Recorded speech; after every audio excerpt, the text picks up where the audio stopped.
सोचिए, दवाइयाँ कितनी नाजुक होती हैं।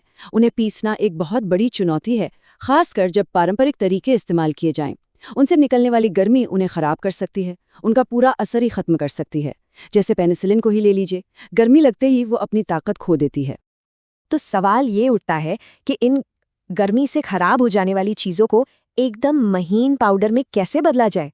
मतलब हमें कोई ऐसा तरीका चाहिए जो पावरफुल तो हो लेकिन साथ ही जेंटल भी हो, ताकि दवा की क्वालिटी पर कोई आंच ना आए। और इसका जवाब है फ्लूइड एनर्जी मिल। देखिए, ये कोई आम चक्की नहीं है जिसमें घूमने वाले पार्ट्स हों जो चीजों को कुचल दे। नहीं, ये मशीन हवा की जबरदस्त ताकत का इस्तेमाल करती है। चलिए देखते हैं कि आखिर ये काम कैसे करती है। तो इस मशीन के काम करने के पीछे ना फिजिक्स के दो बहुत ही सिंपल लेकिन पावरफुल प्रिंसिपल्स हैं, इम्पैक्ट और अट्रिशन। यही वो दो चीजें हैं जो बिना किसी भारी भरकम मशीनरी के पार्टिकल्स को तोड़ती हैं। अच्छा, इसको ना ऐसे समझिए। इम्पैक्ट का मतलब है जब दो पार्टिकल्स बहुत तेज स्पीड से सीधे एक दूसरे से टकराते हैं, बिल्कुल स्नूकर बॉल्स की तरह। और एट्रिशन का मतलब है जब ये पार्टिकल्स हवा के तेज बहाव में एक दूसरे से रगड़ खाते हैं, उनकी सतह घिस जाती है। और फ्लूइड एनर्जी मिल, कमाल की बात यह है कि इन दोनों ही ताकतों को एक साथ इस्तेमाल करती है। तो अब जब हम इसके पीछे की साइंस समझ गए हैं तो चलिए जरा इस मशीन के अलग अलग हिस्सों को भी देख लेते हैं। इसका डिजाइन देखने में तो काफी सिंपल लगता है, लेकिन ये है बहुत ही कारगर। मोटे तौर पर इसके 4 मेन पार्ट्स हैं। सबसे पहले है ग्राइंडिंग चेम्बर, मतलब वो जगह जहां असल में सारी पिसाई होती है। फिर आते हैं हाई वेलोसिटी नोजल्स, जिनसे बहुत तेज प्रेशर वाली हवा अंदर आती है। एक होता है फीड इनलेट, जहां से कच्चा माल डाला जाता है। और आखिर में क्लासिफायर आउटलेट, जहां से बारीक पाउडर बाहर निकलता है। अब ये जो क्लासिफायर है ना, ये इस मशीन के क्वालिटी कंट्रोलर जैसा है, बिल्कुल एक गेट कीपर की तरह। इसका काम ये पक्का करना है कि सिर्फ सही साइज के पार्टिकल्स ही बाहर जाएं। जो पार्टिकल्स अभी भी थोड़े मोटे रह गए हैं, उन्हें ये और पिसाई के लिए वापस चेंबर में फेंक देता है। और इसी वजह से जो हमें फाइनल प्रोडक्ट मिलता है वो इतना यूनिफॉर्म और बारीक होता है। तो चलिए अब देखते हैं कि ये सारे पार्ट्स मिलकर एक साथ कैसे काम करते हैं। एक काम करते हैं, कल्पना करते हैं कि हम एक छोटे से पार्टिकल के साथ इस मिल के अंदर एक सफर पर निकले हैं। तो जैसे ही हमारा पार्टिकल फीड इनलेट से चेंबर के अंदर आता है, नोजल से आती हुई तेज हवा उसे एक पवंडर में खींच लेती है। इस भंवर के अंदर वो लाखों बार दूसरे पार्टिकल से टकराता है, उनसे रगड़ खाता है और लगातार छोटा और छोटा होता जाता है। और जब वो काफी बारीक हो जाता है तो हवा का बहाव उसे ऊपर क्लासिफायर की तरफ ले जाता है।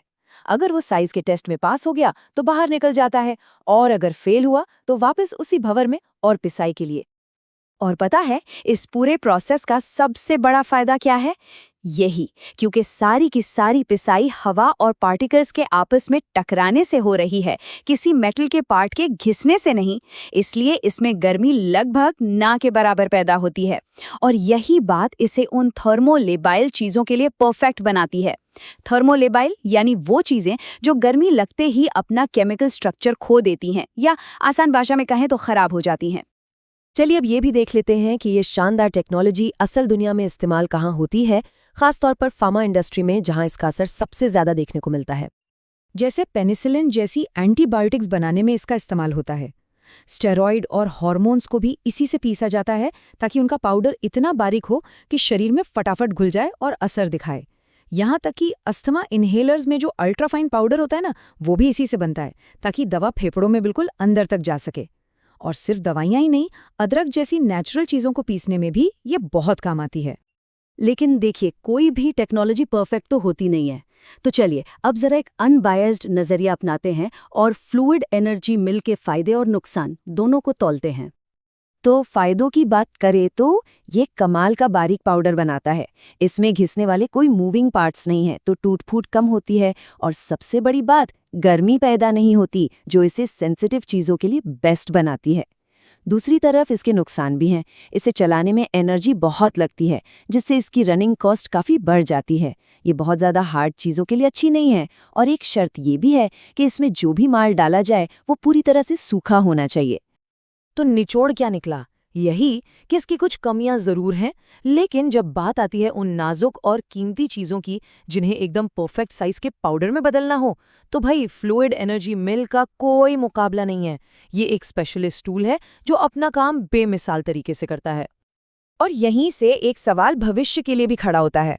जैसे जैसे साइंस और भी कॉम्प्लेक्स और सेंसिटिव मटेरियल बनाएगा, तो क्या हमें पार्टिकल्स को और भी ज्यादा बारीकी से कंट्रोल करने के लिए नई मिलिंग टेक्नोलॉजी की जरूरत पड़ेगी? खैर, ये एक ऐसा सवाल है जिसका जवाब तो हमें भविष्य के नए आविष्कारों से ही मिलेगा।